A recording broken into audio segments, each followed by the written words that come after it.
Very welcome to one and all. I'm Sophie H. Today we're switching up a bit from the usual reviews, tutorials, and guides. And welcome to Do What You Love, the podcast where passion meets purpose. Here we deep dive into the journeys of entrepreneurs and marketers who turn their dreams into reality, sharing their stories, challenges, and triumphs to inspire you to follow your own path. So let's get started. Today, we have a special guest. His name is Fikri bin Ramli. He's a 19-year-old entrepreneur from Singapore who runs a content agency while also documenting his journey on YouTube, and also Mm-hmm. he's doing his national service. So, a very round of applause for Fikri. Well, Sophie, appreciate the introduction. That was a very sweet introduction, and I really like the title of the podcast. Do what you love. It has a very sweet and a nice ring to it. But yeah, I appreciate the introduction. Yeah. So to just give a short context to the people at home watching, it's just like Sophie said, I'm 19 years old, based in Singapore. I run my own content agency, and I'm also serving my national service. As you can tell, I have a buzz cut. I just literally enlisted around like a month ago, so I'm basically still very new to NS. Thank you so much for being here and taking your time to be to talk to me for this podcast. And for starters, let's get on to the first question.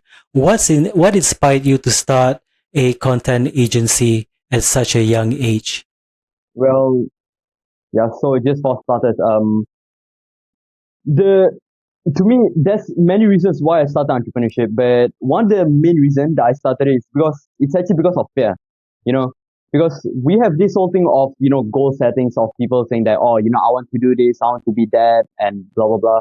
Sure, that works. But to me, what is actually way more effective is actually thinking about the opposite. So, for example, let's say instead of thinking, oh, it would be nice for me to retire my parents, or it would be nice for me to do this for the people around me, I think about the complete opposite. I actually think about how miserable my life would be if I didn't put in the work, how miserable my life would be if I didn't have the resources and the power and the financial abilities to actually take care of the people around me. So that is actually one of the big reasons why I do what I do right now, and that is fear. And that is not something that a lot of people talk about, because a lot of people always want to look on the bright side, look at look at this, goal settings, freedom, going to Dubai and all that. But to me, I like to keep it real. I like to actually just mention that as humans, we're way more prone to move towards something that we don't want to, right? Humans were actually way more, I guess, switched on to negative emotions compared to positive emotions. And that's just a short nuggets of wisdom I can give to the people at home, I guess. That's a good one. So, from a Singapore perspective, do you see opportunities, and also do you encounter challenges for young entrepreneurs in Singapore? Being said that, in Singapore, most people choose the traditional path Mhm. by which they go through education and end up with a 9 to 5 job. What is your take on that? Yes, man. Well, that's actually a really, really good second question. So to answer the first one, you mentioned something about unique opportunities. I definitely believe that, Singapore is a young nation, and I definitely do believe that Singapore is an economy that will only grow, especially in the next decade, or yeah, the next couple of years from now on. I feel like Singapore's economy will keep on growing. And that being said, I feel like starting a business, in Singapore is definitely good, because not only I guess a lot of people always say that, oh, Singapore is a small country where we're not as strong, because we're not as powerful because we're strong. I kind of disagree on that, because I feel like the fact that we're small, everything is compact, So like if let's say you want to get word of mouth, and let's say you want to get referrals, I feel like in Singapore that is actually really, really good. So yeah, when it comes to economy wise, especially in Asia, Singapore has one of the most strongest economies. So if you want to start your own business, you want to start your own journey, it is definitely really, really good. To answer the second question, did you mention something about setback? Correct. Oh yeah, all right. So yeah, I guess to me the biggest challenges that I personally face, especially in my journey, well, earlier just now Sophie mentioned that, well, I'm in national service right now. To me, yeah, being in national service, it's I guess a big setback that I have to face because it's unavoidable, especially if you're a male Singapore citizen. You have to serve 2 years, right? It's a bad thing and a good thing. A bad thing because some years I say 2 years of my life. A lot of people, I mean, I'm pretty sure like 90% of the boys in Singapore don't want to serve NS, right? But I mean, but then at the same time, the I guess the character traits, the thing that NS teaches you, because that's how I look at it. Sure, I'm not able to kind of scale my business. That's the biggest setback that I face is, it's just very stagnant and it's taken on pause. But let's look at the brighter side. What can NS provide me? Sure, it might not significantly grow my bank account, but let's take a look at my character. NS, I mean, you're in the military, so of course you're going to be way more disciplined. Your physique can get better. You can get more healthier. The people skills that you'll be acquiring, the leadership, dealing with the people that you don't want to deal, time management. In my opinion, there's just so many things for you to actually acquire. You can actually use that whole 2 years to actually learn so much about yourself, see what you're actually capable of, see your limits. So yeah, I mean, before anything, I used to be quite against going to NS. I used to be very pessimistic about it. Right now, hey, I'm just looking at the bright side, man. So there's pros to cons to it, and I'm just looking at the pros more. What's your take on those young people who take the traditional route, going for education Yeah, and eventually, taking up 9 to 5 careers and so forth, yeah, versus, going head on to entrepreneurship? What's your take on that? yeah. That's a good question, man. Because me, I mean, can tell I run my own business, so of course, Mhm. I'm not in school no more. To me personally, school just wasn't for me. I just don't like the fact that okay, I have to shop every day. Especially I stopped school, and just also the another thing is that a lot of people always think that in order for you to start entrepreneur, in order for you to start your own business, you need to have some high level of qualification. But guess what? My highest qualification is NITEC. I stopped at ITE. Mhm.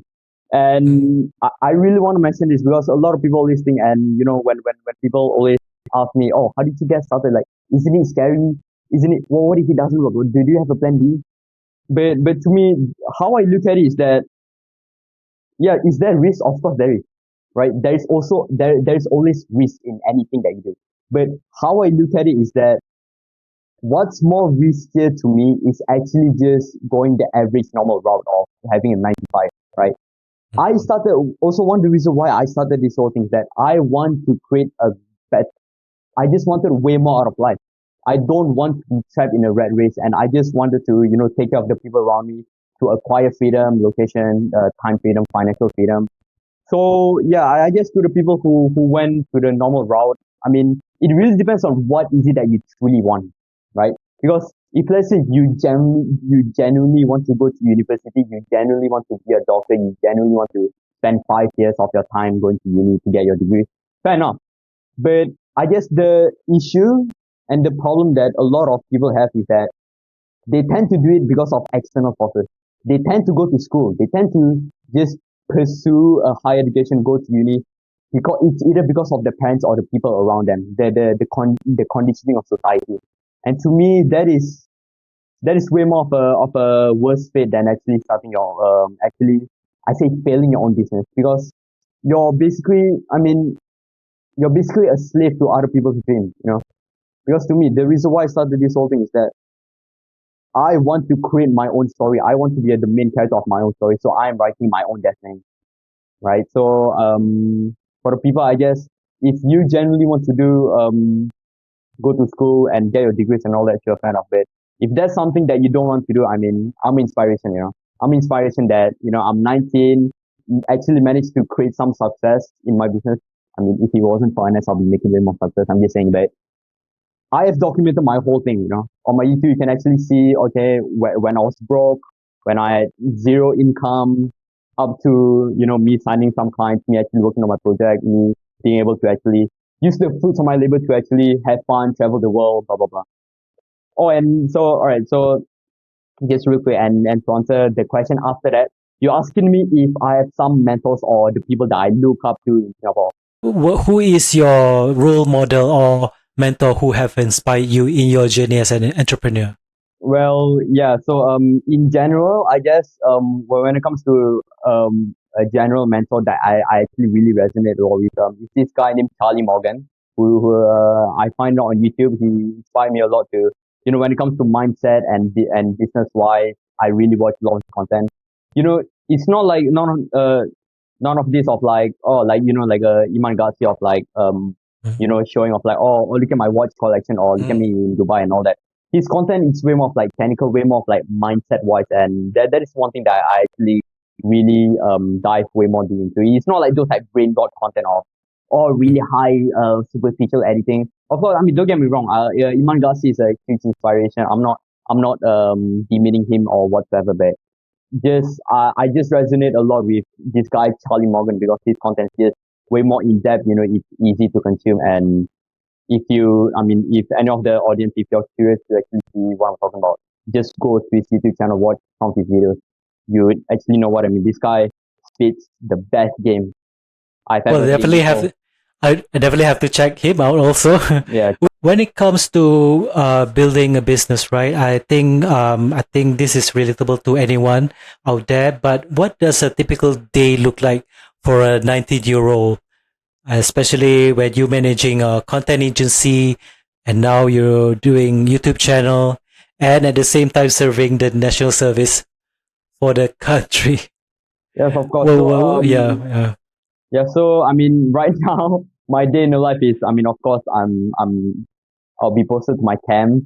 Um, it's just that right now it's just the weekend, which is why I'm at my home office right now. But if I wasn't in the national service, if we were to go back in time to when I was, you know, running my content agency full time and also doing YouTube at full time, I guess, if you to look at my day in the life, if you to look at my videos, that is literally like an actual day in the life. Like I'm not bullshitting any of my videos. So I guess to summarize it, to keep it short, my days consist of, I wake up in the morning around usually 8, 9 a.m. I don't have this like a goofy morning routine you see on this internet of, oh, I take cold showers, I do 500 push-ups, then after that I do a backflip, I run up the mountain. No, I just wake up, then I just get to work. Sometimes I would work out before or after that work session. But yeah, so yeah, again, so this is just me summarizing on how my day looks like before and then my days consist of either me doing client acquisition, me sending emails, me sending cold prospects to potential clients. If I'm not doing that, and if I already have some contracts and some projects, I would either actually work on the project, actually work on the content, talk with the team, give them some updates of, okay, this is how it's gonna be, the deadline is gonna be that. Right now today we're actually working on this. Then by next week we're gonna be that. Some weekly calls.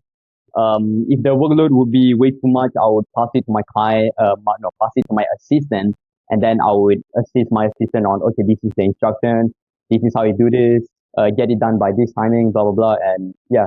So then that is the business side. So on the other hand, well, I have my own personal brand. I started my personal brand in October, no, in April this year, and yeah. So if you look at my videos, it's basically literally this is photos while I'm really curious to see how my actual day looks like. Sometimes if talk about content, I would be, either ideating, coming up with ideas on what we should, recording the video in itself and editing the video. So yeah, that's it. So let's talk about content. What's the biggest, success story or even a memorable project that you have worked on? Mm-hmm. Yeah. Yeah, man. So around December and January 2024. December, 2023, upcoming to January. I signed my biggest client yet still, which is Singapore Management University and Singapore Green Finance, to actually become their creative director and to just do the whole content bit. So just to give some context on this project, because up till now it is still my biggest client yet still, and it is a memorable one because not only was it, yeah, just like I said, it is my first biggest client. And to just give a bit context on what the project consists of, basically SMU, Singapore Management University, just wanted to create a massive open online course about sustainability finance and the global system for the university students, right? So they brought me up, or I guess, I sent outreach. Then they basically told me that, yeah, hey, we need some content to get done. We got this project, and it basically consists of ideating on the project in itself, the scripting wise, post production, and also me basically, I was basically the one who's actually handling a lot of the shooting itself. I have to go to the university project and actually see, okay, the lighting is this, the backdrop, we're going to choose it to be black, the camera angle is going to be this, the scripts, of course, the video editing, there's the interviews, there's the animations, there's a lecture in itself. So it was a shit ton of shit we need to get done. And Mhm, mhm, also the reason why this is a memorable project, because it wasn't easy. To also just give more context is that before actually working on them, I had this expectation of, oh, SMU has a big reputation, right? A huge organization in the higher education niche, right? Which is true. They do have a strong reputation. But just the back end, just when they actually bring me up to actually work on the behind the scenes, right? Oh, I mean, let's just say it was actually very stressful. A lot of things that need to be restructured. It was very unorganized, and yeah, we basically had to start everything from scratch. And looking back, I'm actually really, really glad that I was actually part of that project, because especially this was part of my upcoming story, and it builds a lot of my character, my especially being an agency owner. This actually shows me of like, oh shit, this is how it actually is. This is how it actually looks like behind the scenes. This is how it actually looks like working on a project, working on a huge project with multiple people and managing other people as well. So it was a very, very good introduction, in my opinion.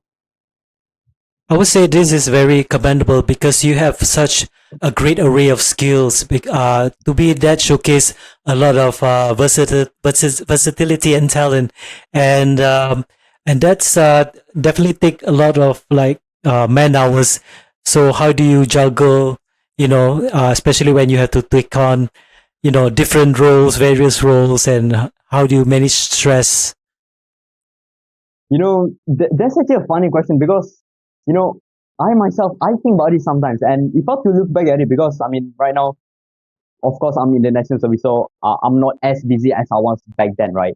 If I have Right. to look back at it back then, I honestly don't really know. I guess it's just one of those things where like, oh, I'm just in the thick of it. I'm just in the march. Then whatever things that just needs to work, then I just have to just boom, boom, boom, bang, bang, bang. But I guess to give like way more of like technical, way more of a tactical advice, I guess, good time management, actually focus on the basics of, yeah, just don't waste your time on stupid shit. Just don't know how to manage your time, and yeah, being able to actually just, okay, this is the things I need to work on, and after that, this is just the things I need to work on, and blah blah blah. And also during that time, which is also like I'm glad that you also mentioned this, because I was also documenting and I was also creating content at the same time. So if I were to think back at, and if I were to look back at the videos that I did, sometimes I would think to myself, how the hell did I manage it? I was okay. I had two clients that I had to manage, and I had my own team. And on the other hand, I was also creating content and editing my own videos. So yeah, to give a God honest answer, I actually don't really know how exactly I did it. I guess it's just, you know, when you're at war, you would just be able to perform at your best, I guess. Okay, speaking of content, I really like your storytelling approach, and especially because you come across to me as very street smart, and that's what I like Thank about you. you. Appreciate that a But lot. and I just want to know how do you, balance authenticity, especially when you want to portray yourself as Fikri Yes. Ramli on Yes. YouTube, So how do you balance that, especially yourself versus the persona that you have on your YouTube, or is it the same person? Man, that is an incredible question, man. I gotta give it to you on that one. Talking about authenticity, because the reason why I say this is a great, great question, because the value authenticity is actually something that I live by on heart, not only in business, in content, but just in my own personal life, because this is a personal value that I follow by heart. And yeah, I'm really glad that you mentioned it, because if you to see a lot of my videos, that's me. That's Fikri bin Ramli. The videos that you see, and let's say on this podcast that I'm on, is the exact same person. And I really want to drive this down, that authenticity is just such an important value, especially in this whole thing of like social media. A lot of people, on our social media, they like to fake their lifestyle. They like to fake their actual thing that they do. Going to a huge mansion, a penthouse. Going on a yacht party in Dubai and all that. But to me, if you to look at my videos, all of my videos, I swear to you, that is literally how my life looks like. And talking about authenticity, one of the reasons why I also decided to actually document my own journey, because I just wanted to document my life and actually show people that, this is how it actually is. If if let's say I went through something really bad, if let's say, oh, there's something wrong in my business, let's say I would to lose a client, or let's say one of my assistants were to mess up project, I would want to actually document that and show to people that, okay, this is how it is. This is the truth. And so, yeah, that's just the philosophy and the life approach that I go to. If I went through adversity, I will show everyone that. And if I were to go through a euphoric moment of me winning, and I want to document the whole thing. So I would want to document the whole entire package, not to just focus on the good thing, because that's just shallow. And okay, as a business owner, what's the biggest lesson you learned so far, and why is it important to build a personal brand? Man, talking about the big lessons, man. I mean, I still consider myself to be a baby in this game. I mean, I literally just started my agency around January this year, so very very young. I mean, it's not even been a year yet. I've learned a lot, man. I've actually learned so much this year, but I guess the biggest thing that I learned, and for the audience to actually take down some notes, is that, especially in this day and age, there's so much education that you can gain. All the skill sets and all the knowledge you can acquire, it's all on the internet. Especially in this age, you don't really have to go to school. You don't have to go to university. You don't have to go to college. You can just learn everything on your device. So that's not the thing that people should be focusing on. The big thing that I've learned is that what's more important is to actually have the heart, to have the grit, what's inside here. Because just like I said, to learn whatever skill set that you want, whether if you want to get into AI, you want to start your own software, you want to get into copywriting, or like me, you want to start your own content agency, you can learn everything on that, right?